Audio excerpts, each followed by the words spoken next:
I knew something was wrong the moment the laughter stopped. Not faded. Not softened. Up.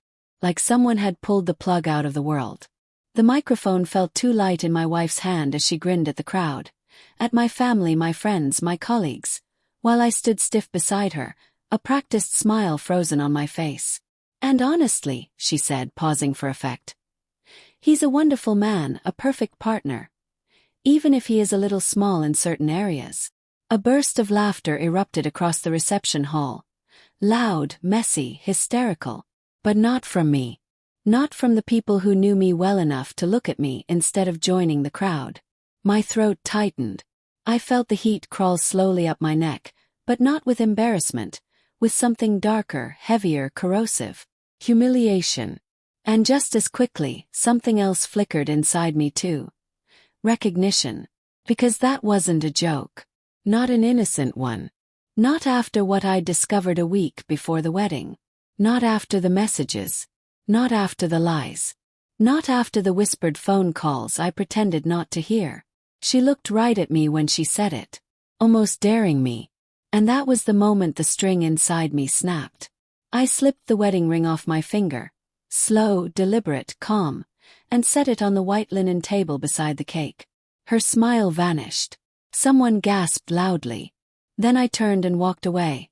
Past the stunned guests. Past the murmuring whispers. Past the DJ who fumbled for a song but didn't play one. I walked out of my own reception. Out of my own marriage. And maybe out of who I thought I was. 1 week earlier. If sunlight could taste bitter, that's what it felt like that morning. Bright but wrong.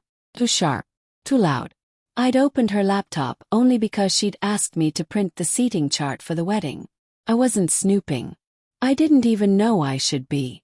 But there it was. A message at the top of the thread. Bold and unread. I miss everything about you. Especially how you made me feel. Big. My stomach dropped. Clicked it. Then the next one. And the next. And suddenly I was scrolling through 2 months of messages with a man whose name I had never heard. A man who used phrases like last time and your place and you never moan like that with him. A man who called her baby. A man she didn't correct. I sat there, frozen, the world around me moving in slow, warped motion. I couldn't breathe.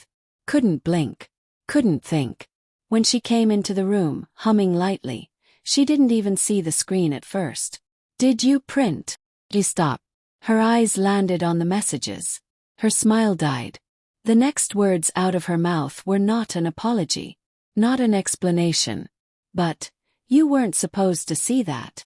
And that was somehow worse than anything she could have said. The days that followed. I didn't call off the wedding. I should have. I know that now.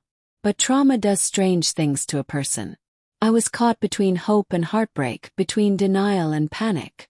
She cried. She begged. She said it was over. She said it was a stupid mistake. She said it didn't mean anything. No. I wanted to believe her. God, I wanted to. People say heartbreak feels like drowning. They're wrong. It feels like being buried alive. Like you know there's air somewhere above, but you can't claw your way to it. I slept on the couch. We barely spoke. We avoided each other in our own home. But the wedding day came anyway.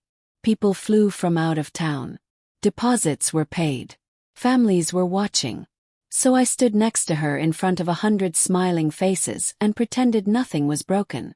I told myself I'd confront everything after the celebration. After the dances. After the toast. But she didn't wait. She didn't even try to. Instead, she stood on a stage, centered under warm white lights, and used my deepest wound as entertainment. That wasn't an accident. That was cruelty. Calculated, precise cruelty. After the walkout, the air outside the reception hall was cold, biting. I sucked in a deep breath that felt like it scraped the inside of my lungs. Behind me, the doors burst open. Daniel! Her heels clacked against the pavement. Guests gathered near the entrance, whispering, phones half hidden but recording. Daniel, stop. It was a joke. I kept walking toward the parking lot. She grabbed my arm. Don't do this. Not here. Turn slowly. You embarrassed me in front of everyone we know.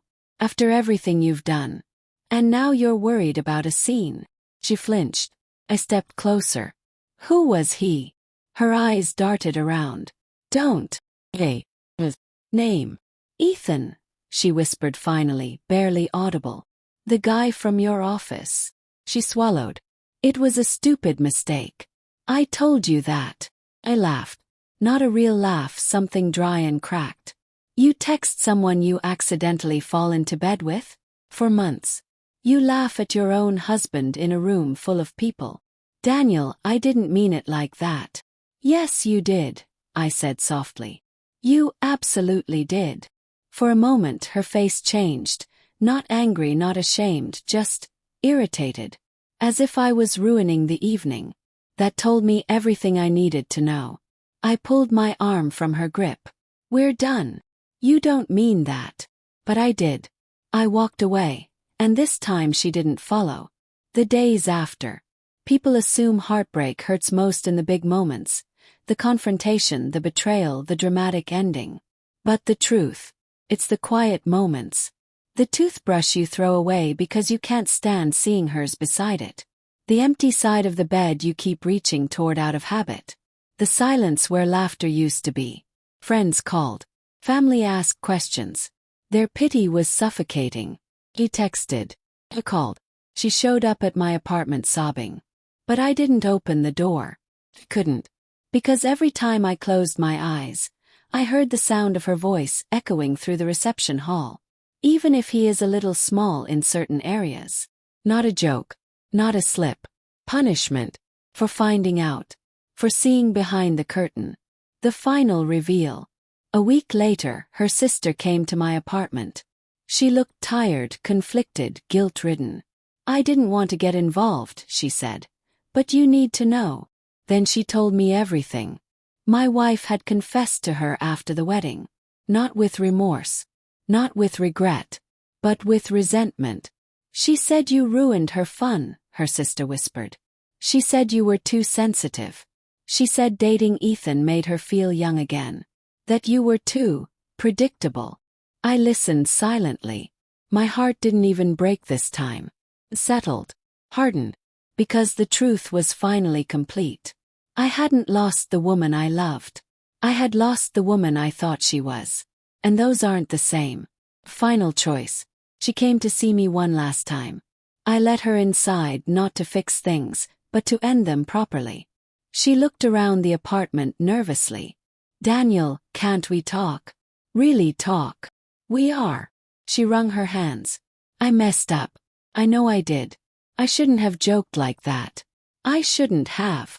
Cheated. Yes. She closed her eyes. Please don't say it like that. As opposed to what? Poor decision in the wrong direction. Temporary lapse in judgment. Her eyes filled with tears. I love you, she whispered. I shook my head. No. You love stability. You love convenience. You love the version of me that doesn't confront you. But you don't love me. She stared at me, really stared, and for the first time I saw it. Not love. Not sorrow. Fear. Fear of losing something she never valued enough. We're divorcing, I said quietly. I've already spoken to a lawyer. Her face crumpled. Daniel, please. I deserve better than this, I said. And you do too. You deserve someone you don't need to lie to. Someone you don't resent. Someone you actually respect. She sank into the couch, sobbing into her hands. And for the first time since I discovered the messages, I felt something unexpected. Relief. Real deep bone-level relief. I stood and walked to the door. It's time to go, I said gently. She looked up at me, mascara streaking down her cheeks. Will you ever forgive me? Someday, I said. But not to get back with you. Just so I can move on. She nodded slowly, then walked out of my life. This time I didn't watch her go. Plug. People think betrayal destroys you. Maybe it does for a while. But if you're lucky, if you're honest with yourself, betrayal frees you. From illusions. From lies. From people who were never really yours. My ring is still on that table in the reception hall. And I'm glad. Because leaving it behind was the first step toward finding myself again. And that, more than anything she ever did to me, is the ending I deserved.